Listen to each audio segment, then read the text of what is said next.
The spiritual path daily में आपका स्वागत है। हर दिन आध्यात्मिक ज्ञान की एक नई किरण। कभी ऐसा महसूस होता है ना कि अपनी भावनाएं सफलता और असफलता से एक अदृश्य धागे से बंधी हुई हैं। जब जीतते हैं तो ऐसा लगता है जैसे हवा में उड़ रहे हैं और हारते ही सीधे जमीन पर आ गिरते हैं। ये एक ऐसा अनुभव है जो हम सब ने कभी न कभी महसूस किया है, एक इमोशनल सवारी जिस पर हम सभी हैं। तो सवाल यही उठता है कि क्या हमारी खुशी उन बाहरी नतीजों पर इतनी ज्यादा निर्भर है जिन्हें हम पूरी तरह से कंट्रोल भी नहीं कर सकते। यही वो जड़ है आज की जिंदगी के तनाव की, जहां हम लगातार अपनी कीमत उन चीजों से आंकते हैं जो हमेशा हमारे हाथ में होती ही नहीं है। अच्छा, तो चलिए इस जाल को थोड़ा और समझते हैं। ये जो इमोशनल उतार चढ़ाव है ना, ये एक चक्रव्यूह की तरह है। चाहे हमें सफलता मिले या असफलता, हैरानी की बात यह है कि दोनों ही हालतों में हम अपना मानसिक संतुलन और नजरिया खो सकते हैं। और ये देखिए कितनी दिलचस्प बात है, सफलता और असफलता दोनों ही रास्ते एक ही मंजिल पर पहुंचते हैं, नजरिए का खो जाना। सफलता हमें घमंड और चीजों से लगाव की तरफ ले जाती है, तो वहीं असफलता हमें गुस्से और दूसरों पर दोष मढ़ने की तरफ। दोनों ही सूरतों में मन की शांति खो जाती है और हम चीजों को सही ढंग से नहीं देख पाते। तो इसकी असली वजह क्या है? दरअसल हम अनजाने में दो किरदार निभा रहे होते हैं। एक है भोक्ता, जो हर नतीजे का सुख भोगना चाहता है, और दूसरा है कर्ता, जिसे लगता है कि सब कुछ मैं ही कर रहा हूँ।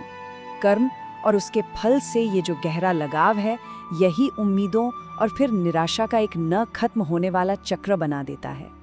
लेकिन सोचिए, क्या हो अगर इस समस्या का हल हजारों साल पहले ही खोज लिया गया हो। चलिए अब एक ऐसे प्राचीन ज्ञान के स्रोत की तरफ चलते हैं जो सीधे सीधे इसी चुनौती का सामना करता है। भगवद गीता का ये एक बहुत ही शक्तिशाली श्लोक है।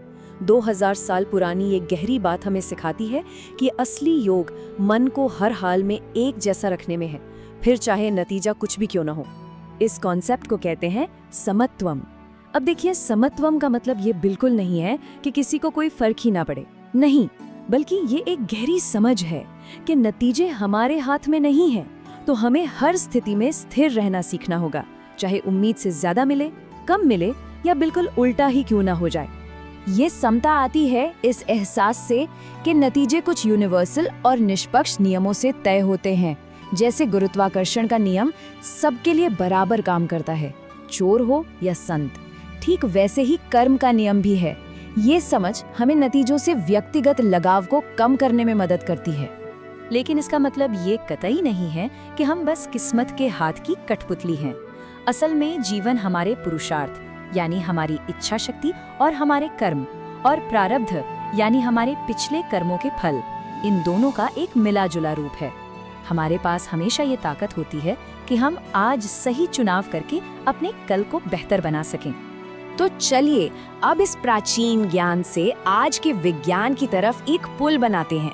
ये देखना बहुत ही दिलचस्प है कि ये हजारों साल पुराने सिद्धांत आज की साइकोलॉजिकल रिसर्च में भी अपनी जगह बना रहे हैं। देखिए, हाल ही में 2025 में प्रकाशित एक research paper spiritual emotional intelligence नाम का एक मॉडल पेश करता है जो सीधे सीधे गीता के दर्शन से ही प्रेरित है। ये बात साबित करती है कि ये ज्ञान आज भी उतना ही प्रासंगिक है। ये स्लाइड बहुत अच्छे से दिखाती है कि कैसे गीता के सिद्धांत मॉडर्न साइकोलॉजी से जुड़ते हैं।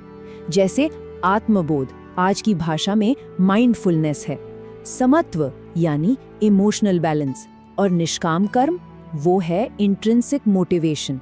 ये पांचों स्तंभ मिलकर मानसिक कल्याण का एक पूरा का पूरा ढांचा तैयार करते हैं। सिद्धांत तो अपनी जगह ठीक हैं, पर असल जिंदगी में लोग इन विचारों को लागू कैसे करते हैं? चलिए अब ये देखते हैं कि अलग अलग प्रोफेशंस के लोग इन सिद्धांतों को अपनी रोजमर्रा की जिंदगी में कैसे इस्तेमाल करते हैं। फाइनेंस की दुनिया में जहां बाजार हर पल ऊपर नीचे होता है, एक फंड मैनेजर के लिए समत्व यानी इमोशनल बैलेंस बनाए रखना बहुत जरूरी है। असल में यही उनकी कामयाबी का राज है। एक एंटरप्रेन्योर के लिए भक्ति या किसी बड़ी शक्ति में विश्वास चिंता को कम करने का एक बहुत शक्तिशाली तरीका हो सकता है। इससे उन्हें नतीजों की चिंता छोड़कर अपने काम पर ध्यान देने में मदद मिलती है।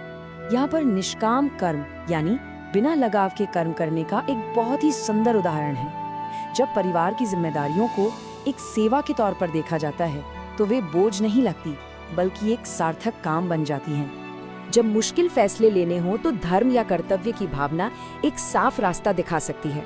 ये हमें सिखाता है कि अगर सही फैसला लिया जाए तो बाकी चीजें अपने आप सही रास्ते पर आ जाती हैं। तो इन सारी बातों से हम क्या सीख सकते हैं? चलिए इन सब विचारों को मिलाकर एक प्रैक्टिकल फ्रेमवर्क बनाते हैं। ये एक तरह से खुशहाली के लिए एक सिंपल सी टूल किट होगी। तो ये रही 5 स्टेप टूल किट। शुरुआत करें आत्म जागरूकता से, फिर समता का अभ्यास करें, नतीजों की परवाह किए बिना काम करें, अपने उसूलों पर टिके रहें और आखिर में एक आध्यात्मिक सहारा खोजें जो हिम्मत दे। ये मानसिक मजबूती और कल्याण पाने का एक सीधा साधा रास्ता है।